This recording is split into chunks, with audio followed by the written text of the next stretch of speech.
ನೋಡೋಣ. ದೆಹಲಿ ಪ್ರವಾಸದಲ್ಲಿರುವ ಸಿಎಂ ಸಿದ್ದರಾಮಯ್ಯ ಇವತ್ತು ಪ್ರಧಾನಿ ನರೇಂದ್ರ ಮೋದಿ ಅವರನ್ನ ಭೇಟಿಯಾಗಲಿದ್ದಾರೆ. ಬೆಳಗ್ಗೆ 11 ಗಂಟೆಗೆ ಸಂಸತ್ ಭವನದಲ್ಲಿ ಮೋದಿಯನ್ನ ಭೇಟಿಯಾಗಿ ರಾಜ್ಯದ ಯೋಜನೆಗಳ ಬಗ್ಗೆ ಪ್ರಧಾನಿಗಳ ಜೊತೆ ಚರ್ಚೆಯನ್ನು ನಡೆಸಲಿದ್ದಾರೆ. ರಾಜ್ಯ ಸರ್ಕಾರದಲ್ಲಿ ಸಂಪುಟ ಪುನರಚನೆ ಆಗುತ್ತೆ ಅಂತ ಹೇಳಲಾಗ್ತಾ ಇದೆ. ಕೆಪಿಸಿಸಿ ಅಧ್ಯಕ್ಷರ ಬದಲಾವಣೆಯ ಕೂಗು ಕೂಡ ಎದ್ದಿತ್ತು. ಆಕಾಂಕ್ಷಿಗಳು ಲಾಬಿ ಮಾಡ್ತಾ ಇದ್ರು. ಇತ್ತ ಸಿಎಂ ಡಿಸಿಎಂ ದೆಹಲಿಗೆ ದೌಡಾಯಿಸಿದ್ರು. ಆದರೆ ಸಂಪುಟ ಪುನರ್ರಚನೆ ಬೇಡ ಅಂತ ಹೈಕಮಾಂಡ್ ಸೂಚಿಸಿದೆ. ರಾಜ್ಯದಲ್ಲಿ ಸದ್ಯಕ್ಕೆ ಸಂಪುಟ ಪುನರ್ರಚನೆ ಬೇಡ, ಖಾಲಿ ಇರೋ ಸ್ಥಾನಗಳನ್ನು ತುಂಬೋದಕ್ಕೆ ಹೈಕಮಾಂಡ್ ಅಸ್ತು ಅಂತ ಹೇಳಿದೆ. ಸಂಪೂರ್ಣ ಪುನರ್ರಚನೆ ಮಾಡದಿರಲು ನಿರ್ಧರಿಸಲಾಗಿದೆ. ಸಂಪುಟ ಸೇರಲು ಕಣ್ಣರಳಿಸಿ ಕೂತಿದ್ದವರ ಕನಸು ನುಚ್ಚುನೂರಾಗಿದೆ. ಚನ್ನಪಟ್ಟಣದಲ್ಲಿ ಜೆಡಿಎಸ್ಗೆ ಶಾಕ್ ನೀಡಿರುವಂತಹ ಕಾಂಗ್ರೆಸ್ ಖುಷಿಯ ಅಲೆಯಲ್ಲಿ ತೇಲ್ತಾ ಇದೆ. ಇದರ ನಡುವೆ ಕೆಪಿಸಿಸಿ ಸಾರಥಿ ಬದಲಾಗ್ತಾರೆ ಅನ್ನುವಂತಹ ಸುದ್ದಿ ಭಾರೀ ಚರ್ಚೆಗೆ ಗ್ರಾಸವಾಗಿತ್ತು. ಆದರೆ ಕೆಪಿಸಿಸಿ ಅಧ್ಯಕ್ಷರ ಬದಲಾವಣೆಗೆ ಹೈಕಮಾಂಡ್ ನಿರುತ್ಸಾಹ ತೋರಿದೆ. ಡಿಸೆಂಬರ್ 5ರಂದು ಹಾಸನದಲ್ಲಿ ನಡೆಯಲಿರುವಂತಹ ಸಿದ್ದರಾಮಯ್ಯ ಅಭಿಮಾನಿಗಳ ಸಮಾವೇಶಕ್ಕೆ ಭರದ ಸಿದ್ಧತೆ ನಡೀತಾ ಇದೆ.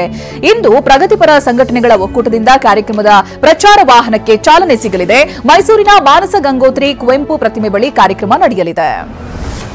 ಶಿಗಾವಿ ಟಿಕೆಟ್ ತ್ಯಾಗ ಮಾಡಿದ್ದಕ್ಕೆ ಅಜಂಪೀರ್ ಖಾದ್ರಿಗೆ ಹೆಸ್ಕಾಂ ಅಧ್ಯಕ್ಷ ಸ್ಥಾನವನ್ನು ನೀಡಲಾಗಿದೆ. ಇಂದು ಹೆಸ್ಕಾಂ ಅಧ್ಯಕ್ಷರಾಗಿ ಅಜಂಪೀರ್ ಖಾದ್ರಿ ಅಧಿಕಾರವನ್ನು ಸ್ವೀಕರಿಸಲಿದ್ದಾರೆ. ಅಧಿಕಾರ ಸ್ವೀಕಾರ ಕಾರ್ಯಕ್ರಮದಲ್ಲಿ ಹಲವು ಸಚಿವರು ಭಾಗಿಯಾಗಲಿದ್ದಾರೆ.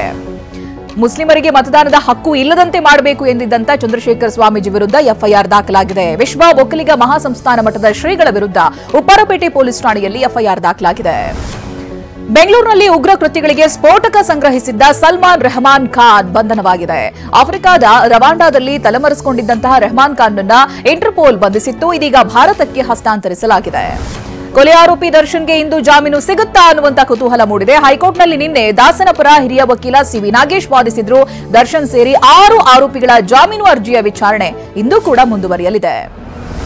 ಅಪರಾಧ ಕೃತ್ಯಗಳು ಕಡಿಮೆಯಾಗಲಿ ಅಂತ ಪೊಲೀಸರು ಹೋಮ ಹವನದ ಮೊರೆ ಹೋಗಿದ್ದಾರೆ. ಬೆಳಗಾವಿ ಜಿಲ್ಲೆಯ ಮಾಳಮಾರುತಿ ಪೊಲೀಸ್ ಠಾಣೆಯಲ್ಲಿ ವಿಶೇಷ ಪೂಜೆಯನ್ನು ಮಾಡಿದ್ದಾರೆ. ಠಾಣೆಯ ಬಾಗಿಲಿಗೆ ಬೂದುಗುಂಬಳಕಾಯಿ ಒಡೆದು ಅರಿಶಿನ ಕುಂಕುಮ ಹಚ್ಚಿ ಪೂಜೆ ಸಲ್ಲಿಸಿದ್ದಾರೆ. ಚಿಕ್ಕಬಳ್ಳಾಪುರ ಜಿಲ್ಲೆ ಕೋರ್ಟ್ ಆವರಣ ನಿನ್ನೆ ರಣರಂಗವಾಗಿತ್ತು. ವಕೀಲ ಸಂಘದ ಅಧ್ಯಕ್ಷ ಚುನಾವಣೆ ಮತ ಎಣಿಕೆಯಲ್ಲಿ ಗೊಂದಲ ಹಿನ್ನೆಲೆಯಲ್ಲಿ ಎರಡೂ ಗುಂಪುಗಳ ಮಧ್ಯೆ ಗಲಾಟೆ ನಡೆದಿದೆ. ವಕೀಲರ ಮಧ್ಯೆ ತಳ್ಳಾಟ ನೂಕಾಟ ನಡೆಯಿತು. ಪರಿಸ್ಥಿತಿಯನ್ನು ನಿಯಂತ್ರಿಸುವುದಕ್ಕೆ ಪೊಲೀಸ್ ಸಿಬ್ಬಂದಿ ಹರಸಾಹಸ ಪಟ್ಟಿದ್ದಾರೆ.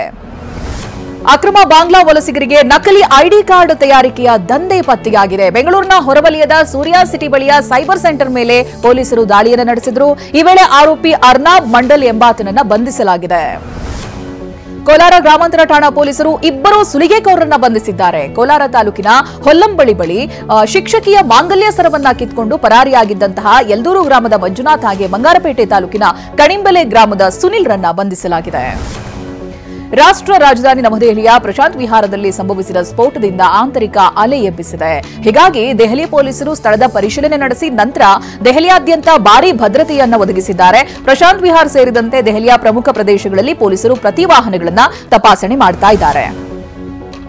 ಭಾರತದ ದಕ್ಷಿಣ ಹಾಗೆ ನೈಋತ್ಯ ವಲಯದಲ್ಲಿರುವ ಬಂಗಾಳಕೊಲ್ಲಿಯಲ್ಲಿ ವಾಯುಭಾರ ಕುಸಿತವಾಗಿದೆ. ಹೀಗಾಗಿ ತಮಿಳುನಾಡು, ಪಾಂಡಿಚೇರಿ ಸೇರಿದಂತೆ ಹಲವೆಡೆ ಮೋಡ ಕವಿದ ವಾತಾವರಣ, ತುಂತುರು ಮಳೆ ಆರಂಭವಾಗಿದೆ. ಸಮುದ್ರದಲ್ಲೂ ಅಬ್ಬರದ ಅಲೆಗಳು ಏಳ್ತಾ ಇದೆ. ನಾಳೆ ತಮಿಳುನಾಡಿಗೆ ಫೆಂಗಲ್ ಚಂಡಮಾರುತ ಅಪ್ಪಳಿಸುವಂತ ಸಾಧ್ಯತೆ ಇದೆ. ಅದಕ್ಕಾಗಿ ಕ್ಷಣಗಣನೆ ಆರಂಭ ಆಗಿದೆ. ಹೀಗಾಗಿ ಸಮುದ್ರ ಪ್ರಕ್ಷುಬ್ಧ ರೂಪ ತಾಳಿದೆ. ಸಮುದ್ರದ ನಡುವೆ ಸಿಲುಕಿದ್ದ 4 ಮೀನುಗಾರರನ್ನ ಕೋಸ್ಟ್ ಗಾರ್ಡ್ ಸಿಬ್ಬಂದಿ ರಕ್ಷಣೆ ಮಾಡಿದ್ದಾರೆ. ಪಾಕಿಸ್ತಾನದ ಗಡಿಗೆ ಹೊಂದಿಕೊಂಡಿರುವಂತಹ ಗುರುದಾಸ್ಪುರದಲ್ಲಿ ಹುದುಗಿಸಿಟ್ಟಿದ್ದ 10 ರಾಕೆಟ್ ಲಾಂಚರ್ಗಳು ಪತ್ತೆಯಾಗಿದೆ. ಗುರುದಾಸ್ಪುರದ ರೈಲ್ವೆ ನಿಲ್ದಾಣದಲ್ಲಿ ರಿಪೇರಿ ಕಾರ್ಯ ಕೈಗೊಂಡಾಗ ಸ್ಟೇಷನ್ನ ಕಟ್ಟಡದ ಅಡಿಯಲ್ಲಿ ರಾಕೆಟ್ ಲಾಂಚರ್ಗಳು ಪತ್ತೆಯಾಗಿವೆ. ಬಾಂಗ್ಲಾದೇಶದಲ್ಲಿ ಇಸ್ಕಾನ್ ಮುಖಂಡ ಚುಮ್ಮೈ ಕೃಷ್ಣದಾಸ್ ಬಂಧನವನ್ನ ಖಂಡಿಸಿ ಭಾರತದಾದ್ಯಂತ ಪ್ರತಿಭಟನೆ ನಡೀತಾ ಇದೆ. ಕೋಲ್ಕತ್ತಾದಲ್ಲಿ ಇಸ್ಕಾನ್ ಬೆಂಬಲಿಗರು ಪ್ರತಿಭಟನೆ ನಡೆಸಿದ್ದಾರೆ. ಸಾವಿರಾರು ಇಸ್ಕಾನ್ ಬೆಂಬಲಿಗರು ಬಾಂಗ್ಲಾದೇಶದ ರಾಯಭಾರ ಕಚೇರಿಗೆ ಪ್ರತಿಭಟನಾ ಪತ್ರವನ್ನ ನೀಡಿದ್ದಾರೆ. ಆಸ್ಟ್ರೇಲಿಯಾ ವಿರುದ್ಧ ಬಾರ್ಡರ್ ಗವಾಸ್ಕರ್ ಟೆಸ್ಟ್ ಸರಣಿ ಆಡುವುದಕ್ಕೆ ತೆರಳಿರುವಂತಹ ಟೀಂ ಇಂಡಿಯಾ ಗುರುವಾರ ಆಸ್ಟ್ರೇಲಿಯಾದ ಸಂಸತ್ನಲ್ಲಿ ಅತಿಥಿಯಾಗಿ ಭೇಟಿ ನೀಡಿದೆ. ಆಸ್ಟ್ರೇಲಿಯಾ ಸರ್ಕಾರದ ಆಹ್ವಾನದ ಮೇಲೆ ತೆರಳಿದ ಭಾರತ ತಂಡವನ್ನ ಗೌರವವಾಗಿ ಸ್ವಾಗತಿಸಲಾಯಿತು.